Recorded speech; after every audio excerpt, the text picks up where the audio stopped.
Assalamu alaikum wa rahmatullahi wa barakatuhu. Ramadan Mubarak to all of you.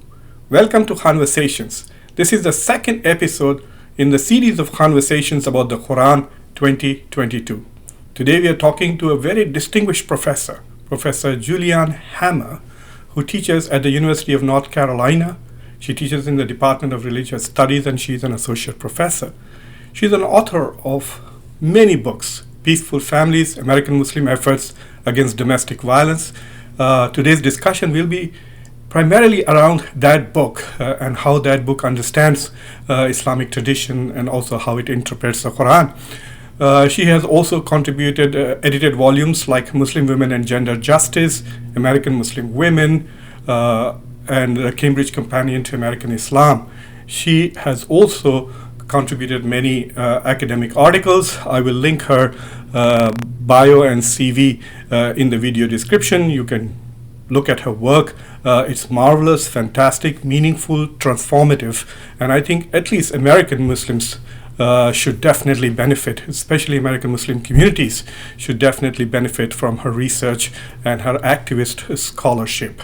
I also want to thank Iqra International, which is a Quran Research Institute based in Washington, D.C., which is seeking to advance a contemporary understanding of Islam based on the work of Dr. Safi Kaskas. I also want to thank ICCL, the Islamic Community Center of Lancaster, Pennsylvania, for consistently supporting Khanversations about the Quran.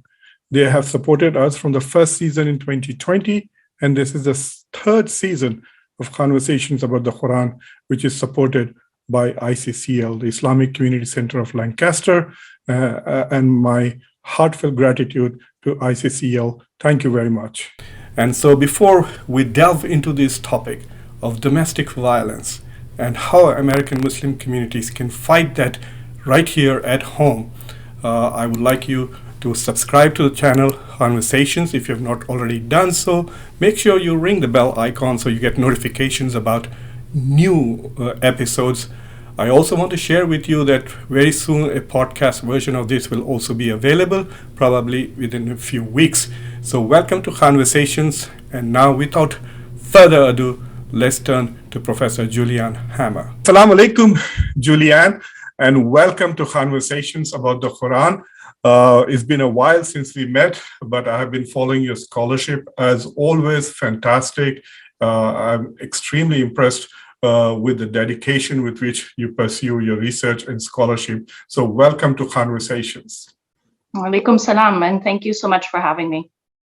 Today I want to start talking about your book, Peaceful Families, and then from there talk about how you address the Quran and how you interpret tradition and Quranic sources, both in your activism and in your scholarship. I was very impressed by the argument that you made in the beginning of the book that you don't actually make any distinction between your academic work and your social justice activism. Both are one and the same. I also feel that academia, which pretends to be objective and detached, is without a soul. And so it is this normative pursuits that motivates us to do research and disseminate our work is so important. So can you briefly tell our readers and audience a little bit about your book, Peaceful Families, and what motivated you to do that? For sure. Thank you. And thank you for the opportunity to talk about the book. So Peaceful Families, American Muslim Efforts Against Domestic Violence was published in August 2019. So we're going on 2.5 years. And the pandemic really intervened in sort of the process of me talking about it. So I'm really grateful for this opportunity. So I am an Islamic studies scholar. The focus of my scholarship in the past almost 20 years has been on questions of gender and increasingly also sexuality, with a focus on US Muslim communities. And Peaceful Families, which was a very difficult book to write and took a very long time to write, so almost 10 years from when I started researching it to when it was actually published. came out of work that I had already done on feminist Quran interpretation and questions of gender related to the Quran and to Muslim women's activism. But it was put at the forefront of my mind. The issue of domestic violence was in one way by the really gruesome murder of Asya Zubair in February 2009. And it wasn't just put into my mind as an important issue at that point. It was also a moment in which Muslim communities in the US started more openly talking about the issue of domestic violence. And it became clear relatively quickly that they are, in fact, organizations that address this issue, Muslim organizations. And so my project as a scholar was to study these efforts against domestic violence. I did a significant amount of ethnographic research. The focus is on these efforts and on the people who engage in these efforts against domestic violence. I'm not a social work scholar. I'm not a criminal justice scholar. There are people who study the issue of domestic violence in Muslim communities. And so the book ended up being a combination of ethnographic research and textual work. So I look at a really large body of textual materials that Muslims have produced about domestic violence and what that has to do with Islam in a way that is complicated and that I will try and explain a little bit more.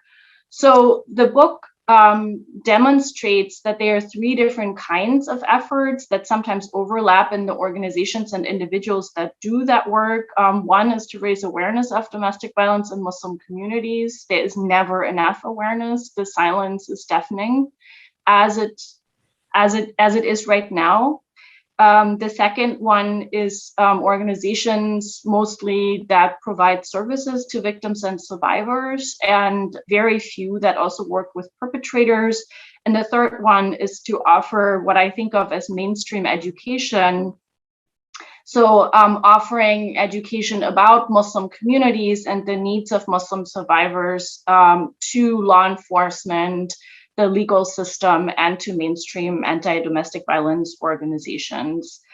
So it focuses on the question of what the role of Islam is in these efforts. There are lots of efforts against domestic violence that are not framed in religious terms or in relation to religious communities, but I was specifically interested as an Islamic studies scholar in how advocates and service providers connect to being Muslim and to Islam as they do this work. You know, I too for a long time thought that domestic violence was not such a big problem in the community until I was actually called by some lawyers and as an expert witness in a court case, and I was quite horrified by that one particular case. And it actually motivated me not to do any more expert witness stuff because I don't have I can't handle those cases. They are very, very depressing.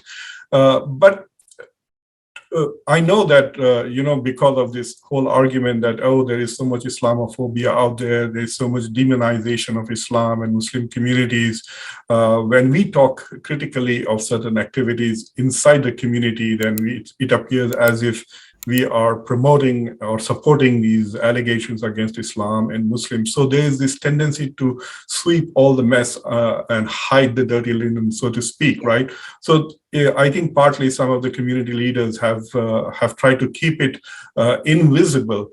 So can you tell us how serious the problem is? Like, how serious is it compared to, say, the broader community? How serious is domestic violence in the Muslim communities, at least in the US? Mm-hmm. So that's on a statistical sort of quantitative level, a difficult question to answer because we don't have larger studies. The studies that we do have, that the oldest one is from 1999 and was done by Sharif al-Khatib. And in these studies, what we see is really not surprising at all, which is that the incident of domestic violence in Muslim communities is about the same that it is in other communities. Muslims aren't special in a positive way. So there isn't less domestic violence, but there's also not more as far as we can tell. And so this sort of Islamophobic argument that Muslims are uniquely violent and that the sort of tendency towards radicalization and violence is also expressed in the family is an Islamophobic argument. It's a racist argument, and it doesn't hold water in comparative studies. That doesn't tell you anything about how much it happens. The statistics that we have from the CDC in particular indicate that 1 in 3 women will be domestically abused in some form in her lifetime. That's a staggering and just extremely, extremely disturbing number. But I also talk in the book about how problematic I find it to rely on these statistics to make this argument, because if it was 1 in 10, would we then not have to care about it, right? Like how many victims do we have to have in order for it to be a serious problem? And the other problem with the statistics is that there is what Germans call a Dunkelziffer, so a number that just doesn't get captured precisely because it is so difficult to talk about it, right? So the silence isn't a Muslim problem; it's a general societal problem. So when you use the phrase domestic violence and you abbreviate it to DV, what does it mean? Does it actually mean physical hitting, or it also constitutes psychological abuse?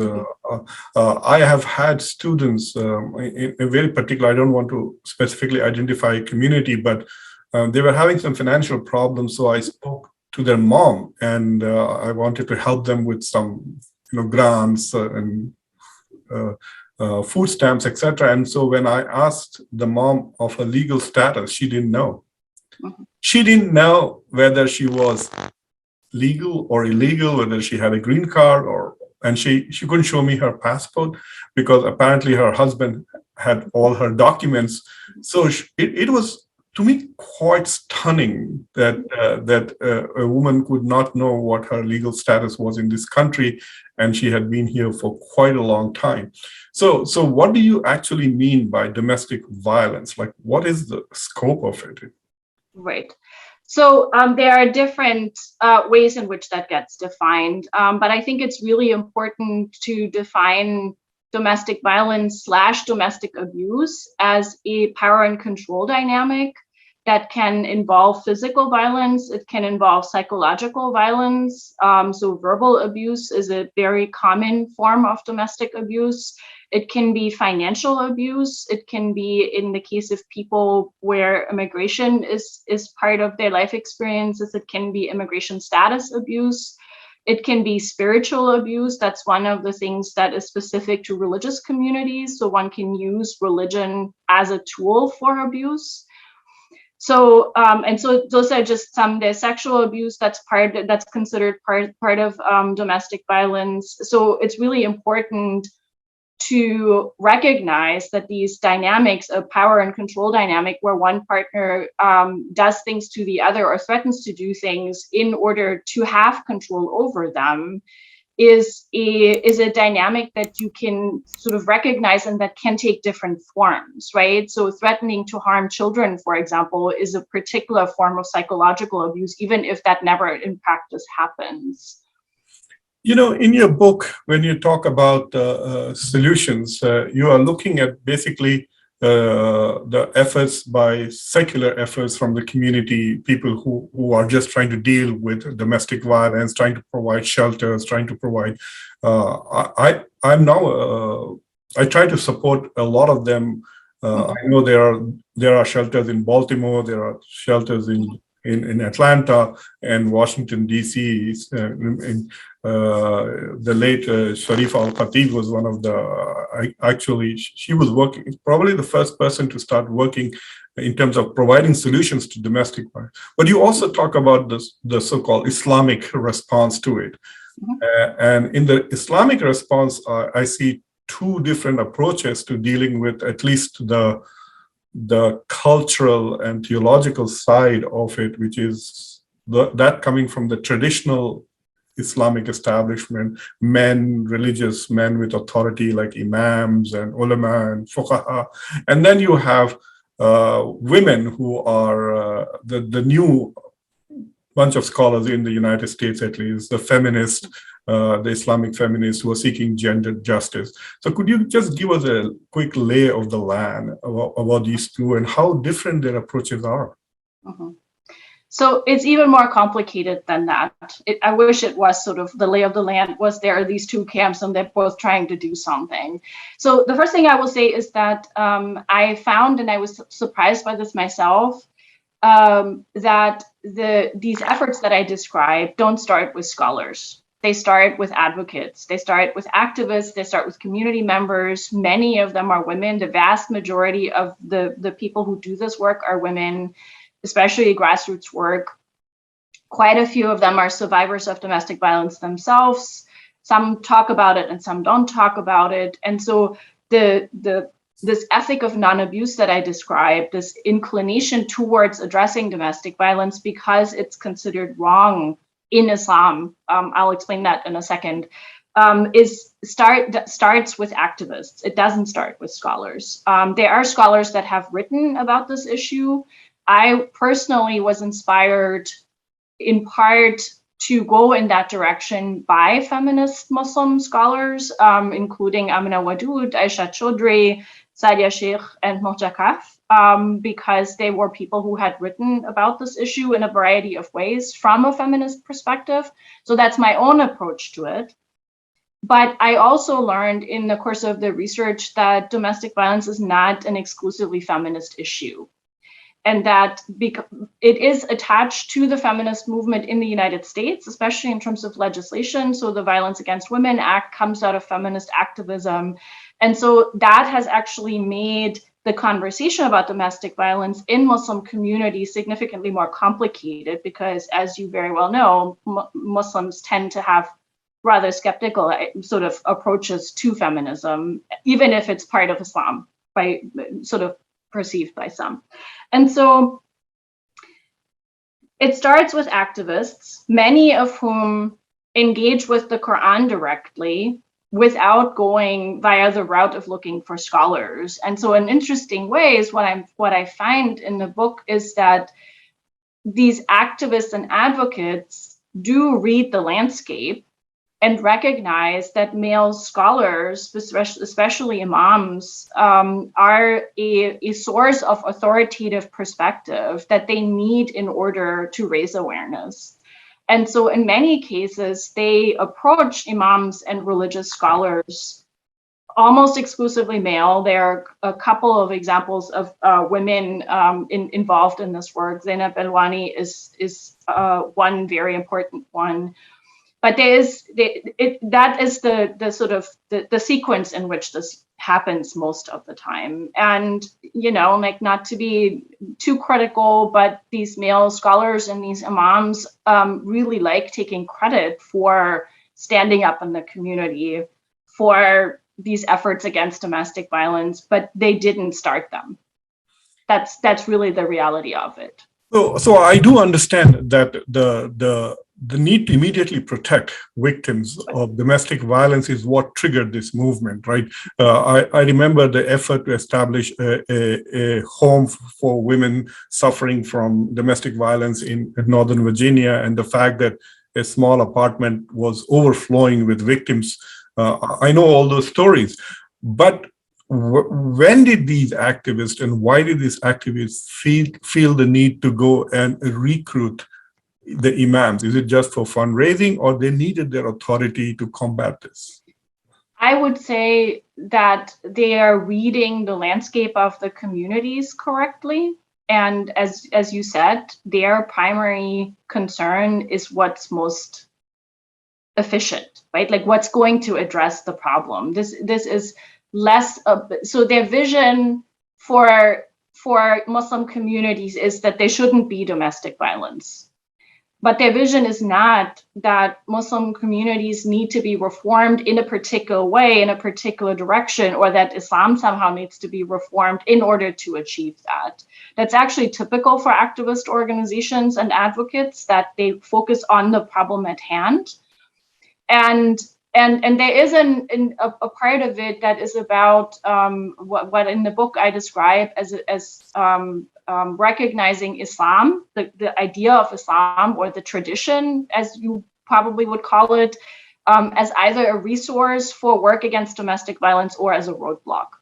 And so this resource roadblock approach, which I learned about from Peaceful Families, from one of the organizations that does this work and has done it for a long time, founded by Sharif al-Khatib.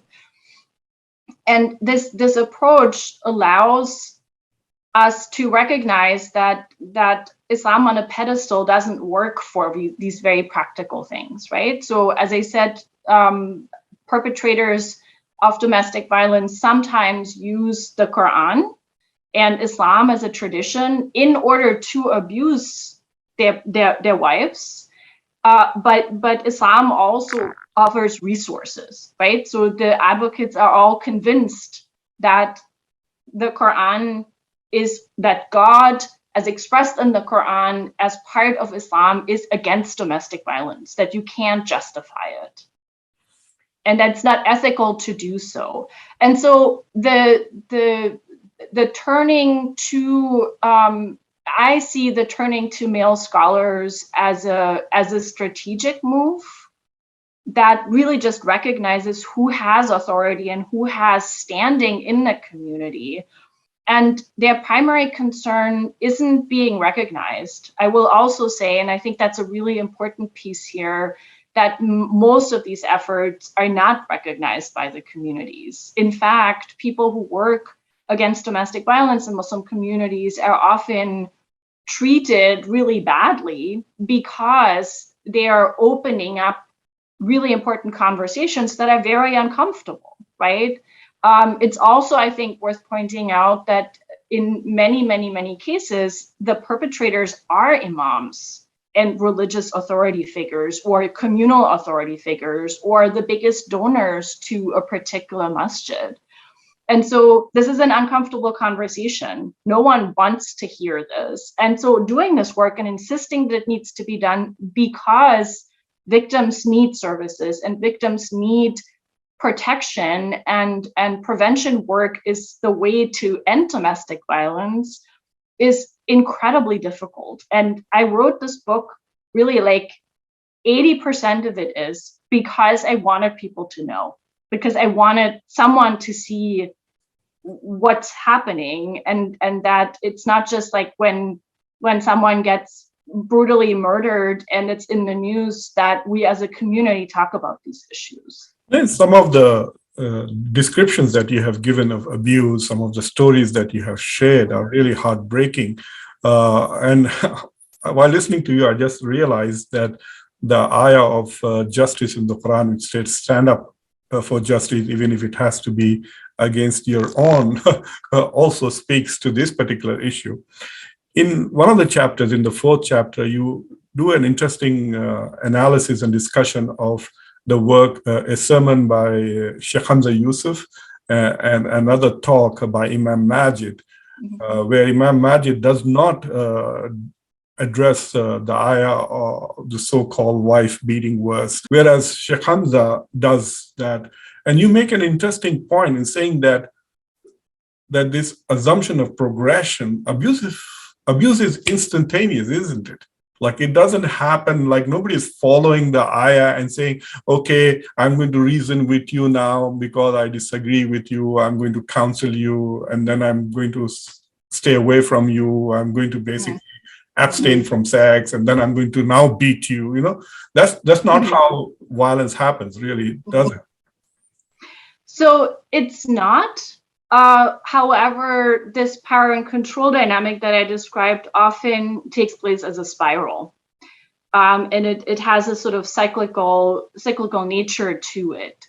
I think one of the really important things about 434, which is like probably one of the most discussed verses in the Quran, at least among some people, and it's not only about the daraba part at the end of it, it's also about Qiyama and Nushuz, and how the sort of succession of the parts of the verse sort of lead to this possibility. So there is a lot of engagement with that verse. The advocates that I spoke to are all aware of it. Some of them, I think, wish it wasn't there.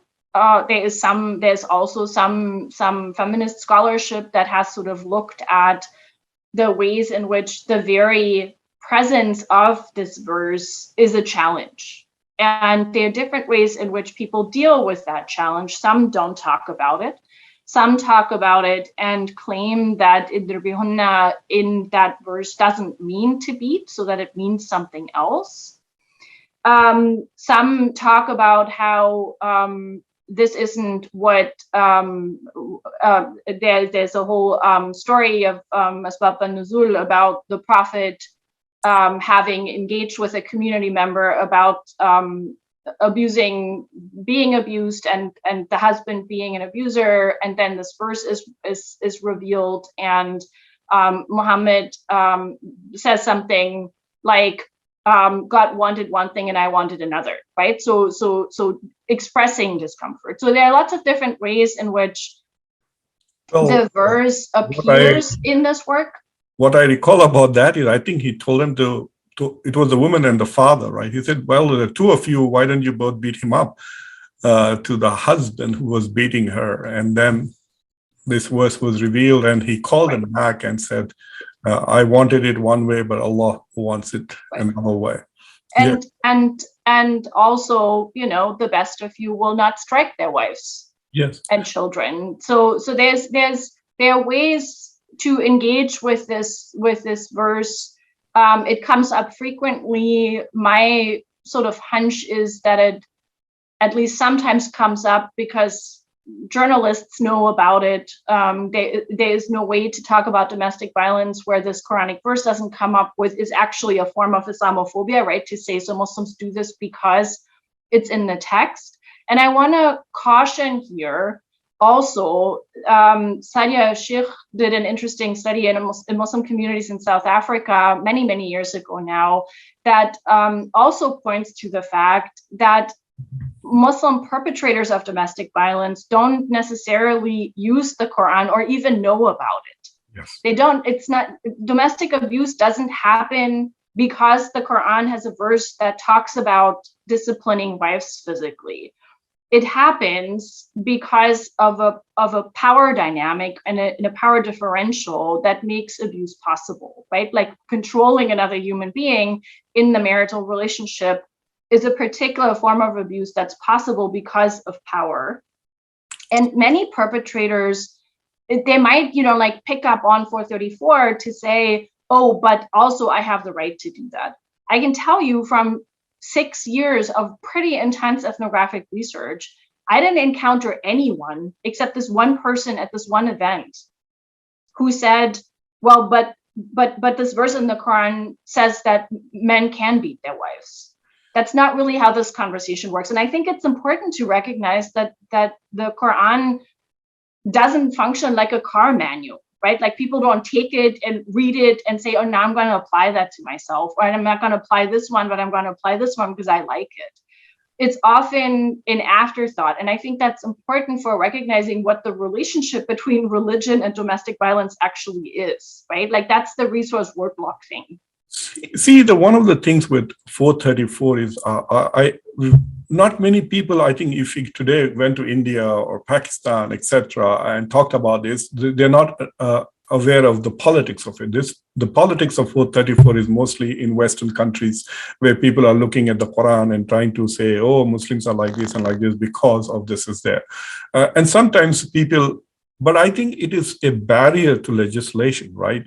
If we can ask imams that in their khutbahs, etc., to say that it's forbidden for you to use violence against your spouses, or domestic violence need not be just spouse, right? It couldn't be your daughters, etc. Then this issue comes up about the legality of this verse. But from the people who I've had one whole episode dedicated just to this ayah in the last season. But people who are trying to get around the verse basically try to give different meanings to the word yadrubuhunna and say, okay, there are 30 different meanings, 19 different. Some people even have tried to say that it is make-up sex, but it is basically saying to move away, to go away, or to walk away. But if you actually look at the verse itself, so there are three stages. The first one is counseling. The second one is walking away, and so the third one can't be the same, right? So there is this issue of whether the Quran indeed is authorizing discipline of some kind or not. But you can see the power balance. It doesn't work in the reverse way, right? Like, what will you do if you have a husband who is abusive? So what can the women do? Can they counsel him? Can they then file a complaint with the police? Like, what are women supposed to do? So there is an element of one-sidedness in that verse. So do you feel that one of the reasons why we are not able to address domestic violence is because it entails a new reading of the Quran? That sounds like a trick question to me, but I will say I honestly don't think the Quran is the problem. Yeah. I really think that there are many different approaches to 434. There are many different approaches to the Quran. It clearly requires interpretation. We have a really wide spectrum of interpretations. I will say as a side note that this wide spectrum of possible interpretations of 434 does not help in work against domestic violence, because it only works if an advocate can say the Quran says certain things and has authority, right? So one of the things that advocates do that I describe in the book is to counter in some ways this verse in the Quran with 30:21, right? So the one that comes up in every nikah. Yeah. To say this is the model for an Islamically grounded marital relationship. And if that is the model, if this is the verse that where God is telling Muslims, this is what your marriage is supposed to look like, you can't at the same time also have this physical disciplining for whatever nushuz means and the infraction is, right? Because these two things don't go together. And so that then becomes a question of which verse is supposed to be applied in what way. Like, is this a set of guidelines? Is this a description of what was and also a norm?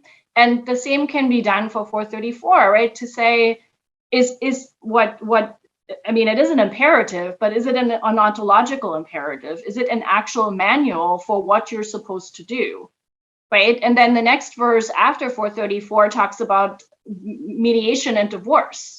Yeah. So it's a very complicated thing, and the Quran functions in these conversations sometimes at the forefront and sometimes not at all.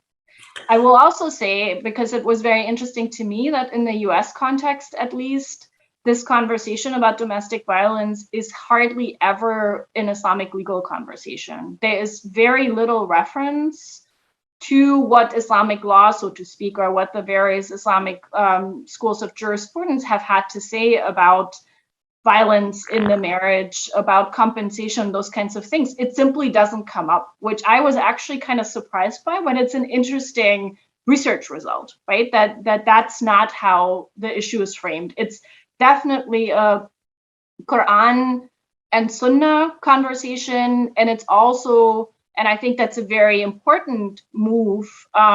It's a conversation, and you brought it up already. It's a conversation about justice, yeah. and domestic violence as an injustice to the people that are being abused.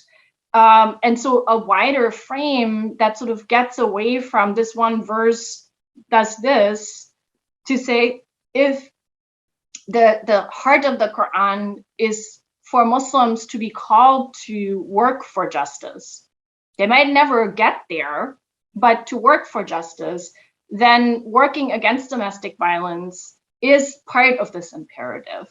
You know, in South Asian communities, I have often heard the use of the phrase called majazi khuda. They try to say that the husband is like a metaphorical god, literally. Majazi That khuda. seems like shirk to me. Yeah, it does. That was my instant reaction, even when as a middle schooler when I heard it the first time. But if you look at this verse, which is so beautiful, it says "Waja'ala bainakum mawaddatan wa rahmat." So it says basically that God has created love and mercy between the couples.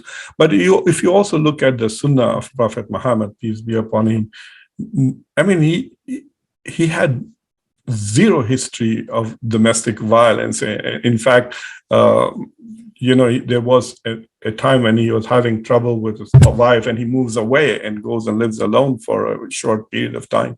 And then in the final khutbah, he basically says very clearly, "The best amongst you are those who are the best." So there is so much resources that I think that turning to the tradition to combat domestic violence may be a good thing, really, right? If people are familiar with how and in the book you talk about dhulm, as to how that if we can cast domestic violence as oppression, which is what it really is, and there is so much in the Quran and the Hadith tradition to combat opposite. I mean, the famous Hadith: if you see something that is unjust, you have to act. You cannot just ignore.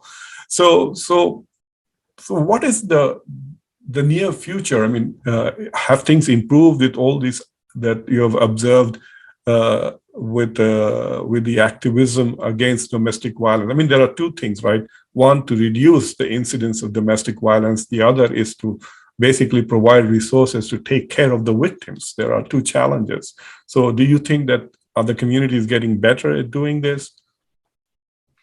That's not going to be an optimistic outlook. So I'll start by saying that the pandemic we don't have numbers yet because no one's been able to do that research, but we know that any kind of societal crisis situation increases the rate of domestic violence. That's true across society. Again, this is not a specifically Muslim problem, but you can imagine being on lockdown, being in quarantine, being stuck with an abuser. Services did shut down for extended periods of time. Organizations didn't have physical spaces where someone could go. I mean, like, imagine you're trying to get out of a DV situation and the shelter is in quarantine. You can't go there. So where do you go? And so on that level, and I think we're going to see the really dramatic fallout from that once, like, things settle a little bit, and it's going to be devastating. So in that sense, things are definitely not better. And so one of the things that I think is really important, and it's regardless of whether it's getting better or not, even if it's getting worse, right? Like, that just means we have to stand up for justice more and have to do more about it, is to support those organizations. One of their biggest problems related to the silence in the communities is funding. If Muslims don't want to talk about domestic violence, imagine how much less they want to give money to domestic violence organizations. Ramadan is the perfect time. If you see an appeal, everyone is fundraising in Ramadan. If you see an appeal for an organization that works on issues of domestic violence and abuse, give them some of your money. They deserve it. They get far, far less than the big organizations that do our sort of publicity work for us.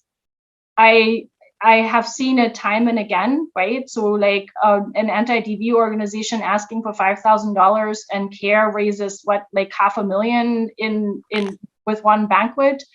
And it's like, you can't do the work without money. It's capitalism, right? Like, you need funding, and actually shelters in particular, or any kind of housing and those types of services, not only do they cost a lot of money by themselves to maintain, but it's also really dangerous when there suddenly is no more money.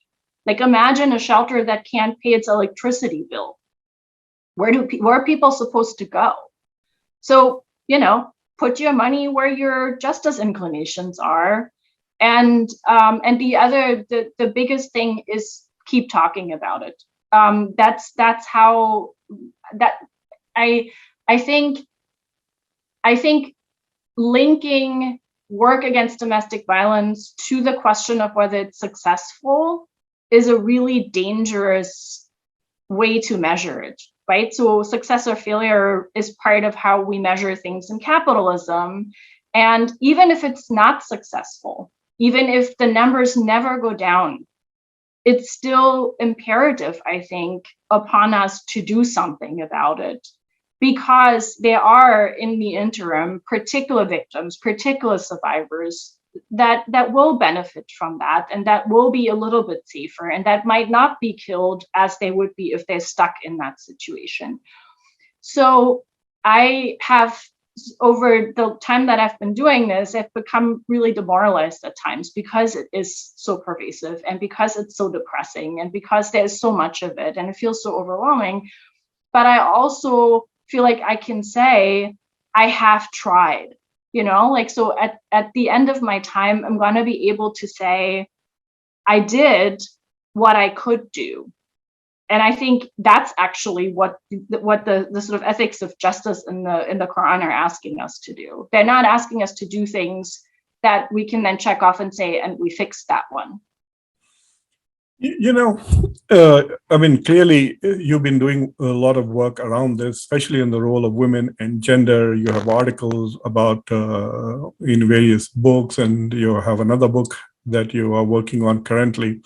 So wear your feminist scholar's hat and tell me you're also a practicing and believing Muslim, besides being a scholar. So, like, what is your relationship with the Quran? Like, what is your approach? Do you see this as a challenge, or do you see this as your strength in combating gender injustice? Are there new ways in which you have sought to engage with the Quran so that you can empower your work and also try to change the perception of the gender inequality in the community? So this is a complicated question for me, because I don't see myself as an Islamic scholar. So I'm Muslim, and I'm very committed to that, and my ethical approach to the world and to scholarship and to activism is clearly informed by an Islamic ethic, but I don't do normative religious work. I don't offer interpretations of the Quran. So my work is sort of like an analytical lens on people who do work with the Quran in that capacity. So I've done work on feminist Quran interpretation, on women-led prayer. I'm working currently on a project about Muslim communities and sexual violence that comes out directly of this work. But I'm also working on a project that looks at what I now think of as patriarchal interpretations of the Quran. So a way to, or the tradition, so a way to take back on the part of Muslim feminists, some of the sort of part of the spectrum that's inhabited by people who claim to have the tradition, the real Islamic tradition. And their vision of Islam, or their understanding of Islam, is a patriarchal understanding of Islam. And I really just want to point out that that's not a self-evident thing, that just because they claim to have the tradition doesn't mean others don't have it. So there are these various ways in which I engage with people who engage with the Quran, but I also have a personal relationship with the Quran, and it's been an interesting relationship. I was really inspired. I saw Dr. Amina Wadud recently talk in a conversation about her sort of trajectory. And she kept saying that what has stayed with her in all the years, with all the things that she's been doing, is her love of the Quran, is a loving relationship with the text. And I'm a convert too, and so you were there? Do you remember? You were there. 24, almost 24 years ago. Yeah, I know. And I think of my relationship with the Quran as a journey. As every time I interact with it, there is something new and something else that I didn't see before. And I experience the Quran as a mercy, as something that helps me relate to God through words. And I love words, both in Arabic and in English and in my native German. So I have a relationship with the Quran, but I don't use that to tell other people what I think they should see in the Quran. That's really just not my project. That's not my work. I feel like I have come to a place where that ambivalence doesn't bother me so much, because my relationship with God is a heart relationship before it is a brain relationship. I don't know if that makes sense, but it's sort of this, there's a kind of certainty that I have that's not about these interpretations. I would interpret that as saying, I'm first a Sufi, then a Fakhi. That's how it sounds, right? Okay. Oh, by the way, I don't know whether you know, but Sheikh Hanuti passed away. And so I did not. Yeah, and so I'm the only living witness, shahid to your shahada at the moment. So, Juliana, thank you very much for talking to me so candidly and bringing up this issue. This is a very important issue, and I apologize that it took me so long to even get to this point. We should have talked about this the moment your book came out, or even before the book came out. But as it is apparent, there are two main issues. One is dealing with the culture of domestic violence. It has nothing to do with 434. It has nothing to do with the religious tradition, but there is definitely a culture of domestic violence which we need to address. We can use religion and the Quran as a source to combat this oppression and this zulm. And the second thing is the more immediate and practical issue of addressing and protecting and trying to rebuild the lives of the victims who have been abused and marginalized. And so I want to also address the community and say that in this month, if you see this conversation, then make an extra effort to contribute more to charities and to organizations which are trying to address domestic violence. If you found this conversation beneficial, do subscribe to Khanversations, share this video with your friends and colleagues and students.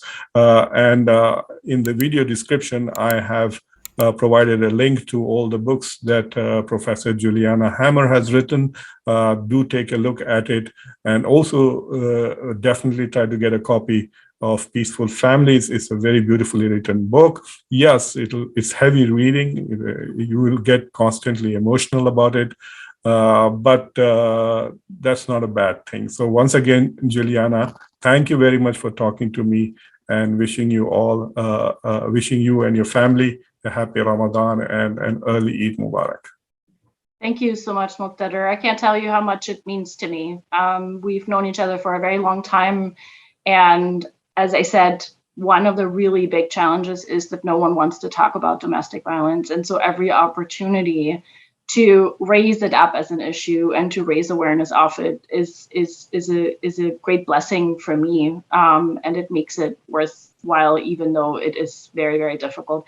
And I also want to say, it's much more difficult for victims than it is for us talking about it, right? So the magnitude of it is sort of in a different dimension for the many people that experience that.